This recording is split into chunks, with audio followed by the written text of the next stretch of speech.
तो हाजिर है हम ऐसा कंपैरिजन वीडियो लेके जिसका इंतजार भाई ये स्मार्टफोन लॉन्च होने से पहले हो रहा था। मतलब ये दोनों स्मार्टफोन लॉन्च भी नहीं हुए थे तब से बात चल रही थी कि भाई दोनों में बेस्ट कौन सा होगा, और फाइनली दोनों लॉन्च हो चुके। एक तो पहले हो गया था, दूसरे का इंतजार था। मतलब पहले iQOO Neo 10 लॉन्च हुआ, उसके बाद Poco F7 लॉन्च हो चुका है, कल ही लॉन्च हुआ है। तो दोनों में बेस्ट कौन सा है? अंडर 30,000 दोनों में बेस्ट कौन सा है गेमिंग के लिए? क्योंकि दोनों स्मार्टफोन ही परफॉर्मेंस के लिए जाने जाते हैं, लेकिन इसके अलावा बाकी स्पेसिफिकेशन भी काफी अच्छे मिलते हैं दोनों में। तो एक ऑलराउंडर पैकेज बन के कौन सा निकल कर आता है, इसके बारे में बात करेंगे। लेकिन वीडियो में आगे बढ़ने से पहले एक चीज यहाँ पर मैं क्लियर करना चाहूंगा। तुम ये सोचकर इस वीडियो पे क्लिक किए हो कि इसमें तुम्हें रियल टाइम गेमिंग और कैमरा टेस्ट वगैरह देखने को मिलेगा, तो तुम गलत वीडियो में आए हो। उसके लिए तुम किसी और वीडियो पे जा सकते हो। यहाँ पर मैं अपना ओपिनियन शेयर करूंगा कि जितना मैंने इन दोनों स्मार्टफोन के बारे में देखा, समझा और अपना एक दिमाग लगा के, वैसे कम है लेकिन लगा के मैंने अपना एक ओपिनियन तैयार किया कि भाई कौन सा किस सेगमेंट में बेस्ट है। अगर तुम वो सुनने में इंटरेस्टेड हो तो वीडियो में रुक सकते हो, वरना मैं तुम्हारा टाइम वेस्ट नहीं करना चाहूंगा, क्योंकि बहुत सारे लोग फिर गाली दे के निकल जाते हैं। अब स्टार्ट करते हैं। सबसे पहले डिस्प्ले से शुरू करें तो Poco F7 में तुम्हें थोड़ा सा बड़ा डिस्प्ले मिलता है, जहां पर चीजें बड़ी बड़ी नजर आएगी।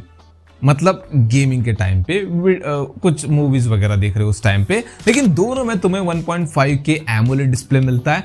लेकिन यहाँ पर पोको के पास एक एडवांटेज है कि तुम्हें 12 बिट का डिस्प्ले मिल रहा है, ऊपर से डॉल्बी विजन का सपोर्ट है। हाँ, लेकिन यहाँ पर iQOO भी कम नहीं है, उसके पास 144 हर्ट्ज रिफ्रेश रेट है, ऊपर से ब्राइटनेस भी ज्यादा मिलती है। अब नंबर वाइज देखा जाए तो Poco F7 भाई बढ़िया लगता है कि ऑन पेपर तो वाह क्या नंबर्स है, लेकिन रियल लाइफ में भाई कलर्स बेटर शो करता है iQOO Neo 10, ऊपर से थोड़ा ज्यादा ब्राइट भी है। तो डिस्प्ले के मामले में मैं नंबर्स दूंगा भाई iQOO Neo 10 को। हाँ, लेकिन Poco F7 में तुम्हें बेजल्स थोड़े सिमेट्रिकल मिलते हैं, तो थोड़ा सा प्रीमियम टाइप का लगता है। ऊपर से उसकी मेटल फ्रेम है, उसके ऊपर भी आएंगे हम आगे क्या अभी बात करने वाला। तो हाँ, उसमें मेटल फ्रेम मिलते हैं। ऊपर से बैक साइड फ्रंट साइड में तुम्हें गोरिल्ला ग्लास 7i का सपोर्ट मिलता है। इसका मतलब बैक साइड में तुम्हें ग्लास पैनल मिलने वाला है। वहीं पर iQOO Neo 10 में सस्ता प्लास्टिक पैनल मिलता है। हाँ, लेकिन वो भी प्रीमियम लगता है। अब देखो, लुक डिजाइन सब्जेक्टिव है, हो सकता है तुम्हें iQOO Neo 10 पसंद ना आए, और हो सकता है मुझे दोनों ही पसंद है। हो सकता है किसी और को Poco F7 पसंद ना आए। तुम मुझसे चलते हो।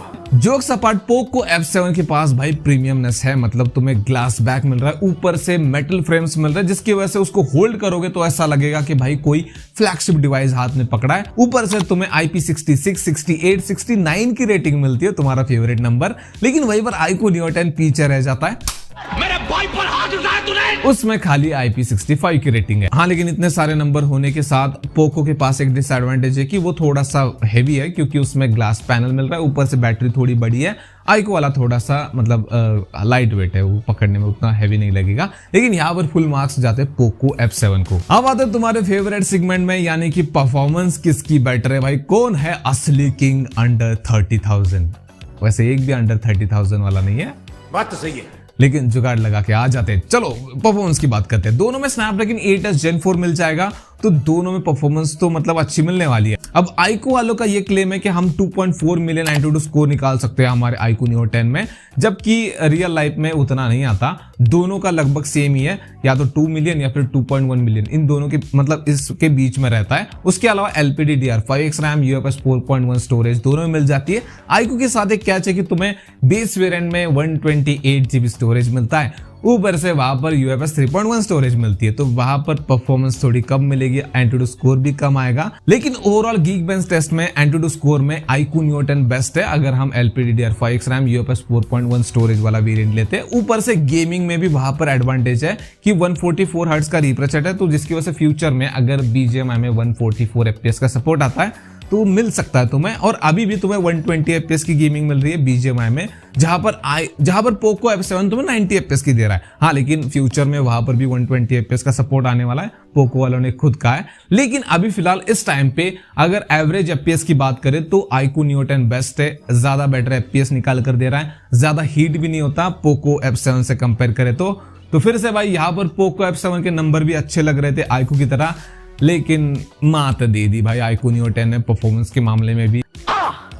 तुम मुझसे चलते हो। इसके बाद सॉफ्टवेयर की क्या हाल है, तो देखो दोनों में एंड्रॉइड 15 मिलता है, 3 साल के एंड्रॉइड अपडेट्स मिल जाएंगे, 4 साल के सिक्योरिटी पैच अपडेट्स मिल जाएंगे, तो दोनों यहाँ पर इक्वल स्टैंड करते हैं और ब्लोटवेयर के मामले में भी दोनों एक जैसे स्टैंड करते हैं। अब आता है एक और इंपॉर्टेंट सेक्शन, वो है कैमरा। दोनों में बेस्ट कैमरा किसका है। रियर कैमरा सेटअप तुम्हें दोनों में सेम मिल जाएगा, 50 मेगापिक्सल का मेन, उसमें सोनी का IMX882 सेंसर, OIS मिल जाएगा, 8 मेगापिक्सल का अल्ट्रा वाइड, दोनों से 4K रिकॉर्डिंग कर सकते हो 4K 60 FPS में, लेकिन आउटपुट थोड़ा फिर से आईको वाले का बेटर लगता है। और फ्रंट कैमरा में थोड़ा पोको F7 बेटर है, लेकिन आईको में तुम्हें फ्रंट कैमरा से भी 4K रिकॉर्डिंग का ऑप्शन मिलता है, तो कैमरा का स्लाइड एडवांटेज रहेगा फिर से आईको Neo 10 के साथ। साला अब तक का वीडियो देख के तुम सोच रहे होगे कि पूरा बायस्ड वीडियो आईको वाले ने पैसे दिए, लेकिन ऐसा कुछ भी नहीं है। जो सच है वो सच है, दोनों ब्रांड्स ने पैसा नहीं दिए और दोनों में से कोई मेरा घर का नहीं है। चलो अब आते उस सेक्शन में जहां पर पोको बीट कर देता है भाई आईको को। पोको F7 में तुम्हें 7550 mAh की बैटरी मिलती है, सिलिकॉन कार्बन बैटरी है, और वहां पर तुम्हें 7000 mAh की बैटरी मिल रही है आईको Neo 10 में।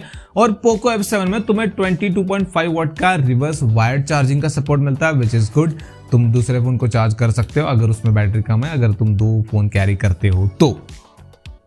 इसके अलावा तुम्हें 90 वाट का फास्ट चार्जर मिलता है। हाँ, लेकिन आईको वाले में थोड़ा एडवांटेज है कि 120 वाट का फास्ट चार्जर मिलता है, लेकिन मैं समझता हूँ 90 वाट इज इनफ। तो यहाँ पर पोको F7 क्लियर विनर है। अब अगर हम बाकी बची चीजों की बात करें तो वाईफाई 7 दोनों में, NFC दोनों में मिल जाएगा, ब्लूटूथ वर्जन 5.4 आईको Neo 10 में मिलता है, F7 में तुम्हें ब्लूटूथ वर्जन 6.0 मिलेगा। अब एक और इंपॉर्टेंट चीज आती है प्राइसिंग के बाद हम कंक्लूजन पार्ट पे जाएंगे कि कौन सा कंसीडर करना चाहिए तुम्हें, तो प्राइसिंग की बात कर लेते हैं। अब देखो प्राइसिंग का ऐसा है कि पोको F7 ने यहाँ पर आईको Neo 10 को मात दे दी है, और जिसके बारे में मैंने एक वीडियो में जिक्र किया था कि भाई पोको F7 के पास एडवांटेज है कि आईको Neo 10 महंगा आ चुका है, तो वो 30,000 रुपए में अपने फोन को लॉन्च करे, और पोको ने कर दिया।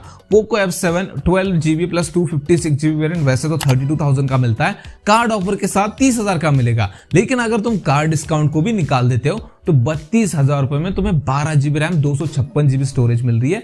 यही वेरिएंट आईको Neo 10 का तुम्हें 36,000 का मिलता है, मतलब 4,000 का डिफरेंस। अब कंक्लूजन पार्ट की बात करते हैं, किसको कौन सा कंसीडर करना चाहिए। देखो अगर तुम्हारा सिर्फ परफॉर्मेंस से लेना देना है कि भाई मुझे सिर्फ परफॉर्मेंस चाहिए, तो 4,000 बचा के पोको F7 को कंसीडर करो, बहुत अच्छा फोन है वो भी, लेकिन तुम्हें थोड़ा कैमरा भी चाहिए, मतलब कैमरा भी अच्छा होना चाहिए, और थोड़ा फ्यूचर प्रूफ भी रहना चाहते हो कि अगर 144 FPS का सपोर्ट आ ही गया तो फिर आईको Neo 10 को कंसीडर कर सकते हो। लेकिन मैं ये नहीं कह रहा कि तुमने पोको F7 खरीद लिया, आईको Neo 10 नहीं खरीदा तो कयामत आ जाएगी, और आईको Neo 10 खरीद लिया तो तुम्हारे 4,000 ये वाली फीलिंग आएगी। ऐसा कुछ नहीं होगा। मुझे पता कि मेरा आंसर ऐसा क्लियर नहीं लग रहा, थोड़ा कंफ्यूजन वाला ही लग रहा है, लेकिन क्या करें, दोनों स्मार्टफोन ऐसे है ही भाई कि एकदम क्लियर नहीं बता सकते कि ये बेस्ट है ये घटिया है। अगर तुम्हारे मन में कुछ कंफ्यूजन है तो तुम कमेंट में बता सकते हो। परफॉर्मेंस के लिए कोई भी पिक कर लो, लेकिन 4,000 तुम्हारे लिए बहुत बड़ी रकम है, तो पोको F7 ले लो भाई, बहुत बढ़िया स्मार्टफोन है, वो भी ज्यादा रैम ज्यादा स्टोरेज मिल रही है और काफी अच्छा फोन है। बस कैमरा